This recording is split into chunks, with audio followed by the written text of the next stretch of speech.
Ok, salut à tous, c'est Hotchanik pour Hotchanik et compagnie. Donc, cette fois, une petite vidéo sur un autre cube qu'on appelle le floppy cube. Donc, il s'agit d'un étage simple d'un 3x3 qui se résout en fait très intuitivement sans algorithme. Donc, on va passer d'abord un mélange. Donc, la particularité de ce cube, comme vous voyez, c'est qu'il se déforme. Déjà, pour commencer, c'est pas un cube, mais on qualifie ça comme de cube. Hop. Voilà. Premièrement, on va faire ce qu'on appelle un back to cube.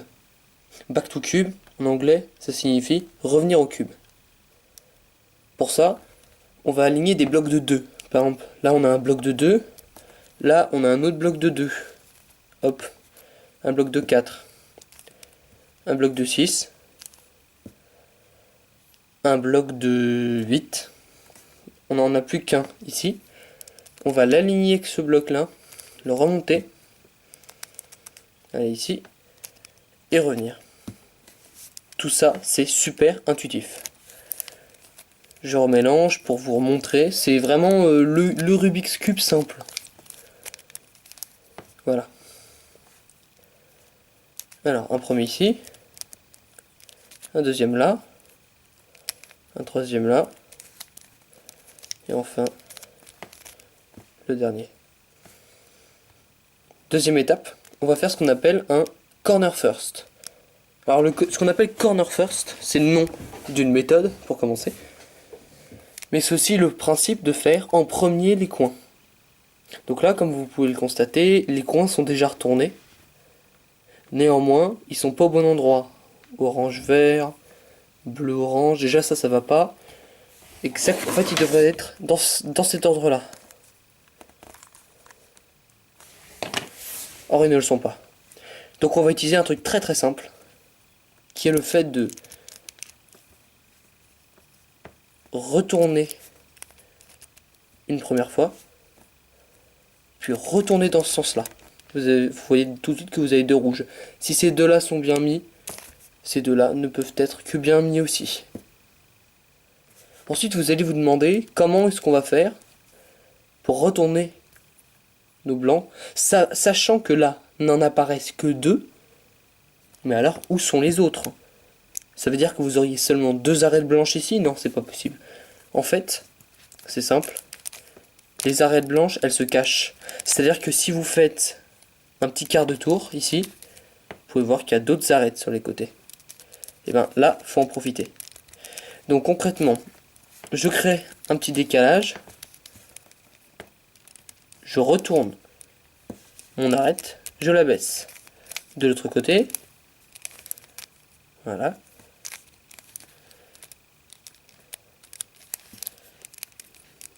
Voilà. Et voilà.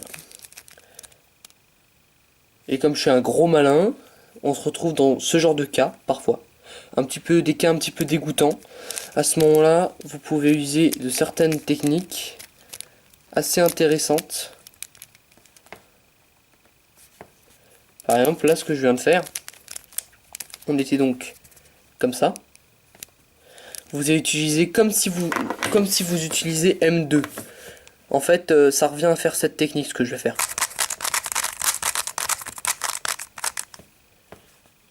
Voilà, vous échangez ce qu'il y a là. Donc on va l'avoir sur le floppy cube.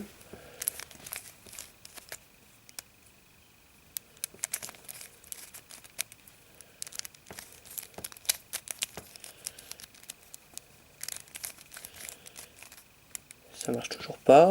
Du coup, il faut vraiment être instinctif. L'instinct dans ce Rubik's Cube, c'est ce qui est le plus important. Voilà, vous allez vous retrouver dans ce cas-là, où on retourne en fait comme au début, sans les arêtes.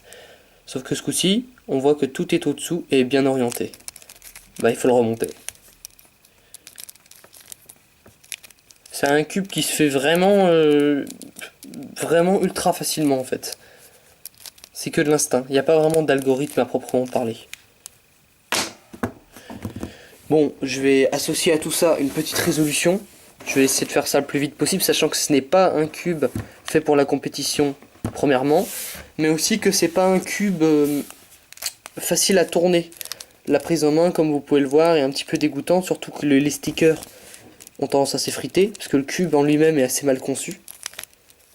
Ah oui, parce que du coup ça râpe ici, du coup celui-là il prend cher.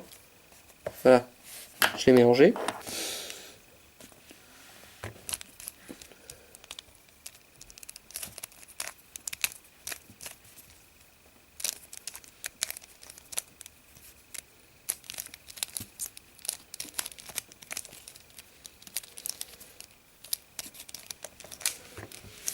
« 16,92 ».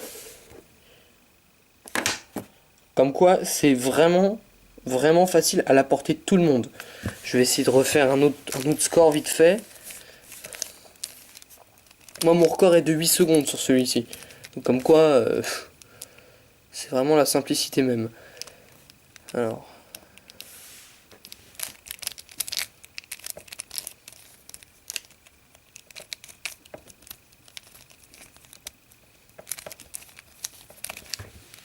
10 secondes 02.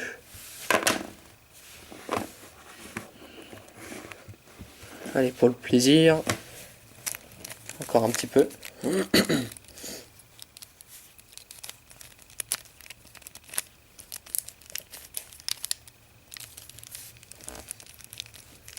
Voilà.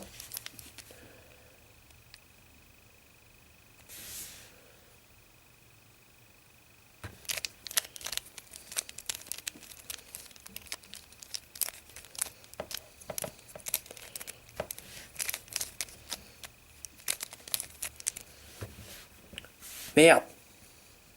Pardon. Bon, j'ai fait ce qu'on appelle un DNF. Voilà, donc pour vous expliquer, un DNF, c'est quand vous pensez avoir fini le cube, que vous arrêtez le chrono, mais que le cube en fait n'est pas terminé. Ce qu'on appelle un DNF. Ça fait que vous avez foiré un de vos cubes en fait. Donc on va comptabiliser non pas sur 5 mais sur 4. Donc j'ai encore à faire 2 temps. Donc en gros c'est une pénalité en DNF.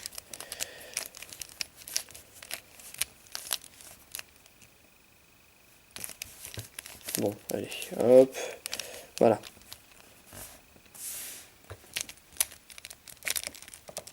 Ah.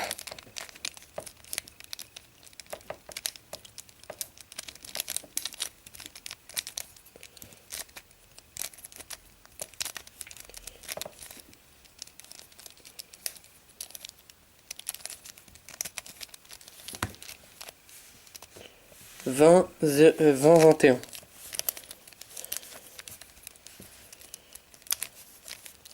Un dernier.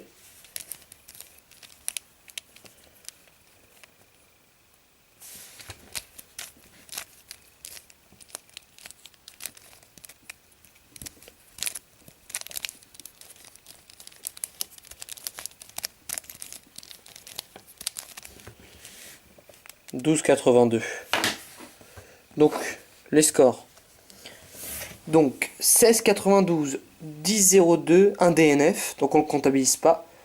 20, 21 et 12,82 pour une moyenne de 14 secondes 99. Bon, ça c'est bon, pour un cube assez facile, c'est honorable. Bon, moi j'espère que ce petit tuto et résolution vous aura plu. Comme quoi, vraiment, c'est le cube simple, quoi. Donc n'oubliez pas, vite fait, je fais un bref rappel. D'abord, on fait un back to cube en créant des blocs. Là, on a un bloc de 4. Maintenant, un bloc de 6. Un bloc de 8. Ensuite, on met les coins, on les retourne. On fait attention à la couronne.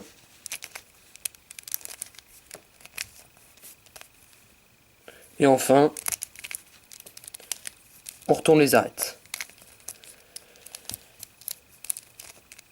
J'essaierai éventuellement de trouver une méthode un peu plus poussée, même si je pense que ça n'existe pas, vu que c'est un cube très intuitif.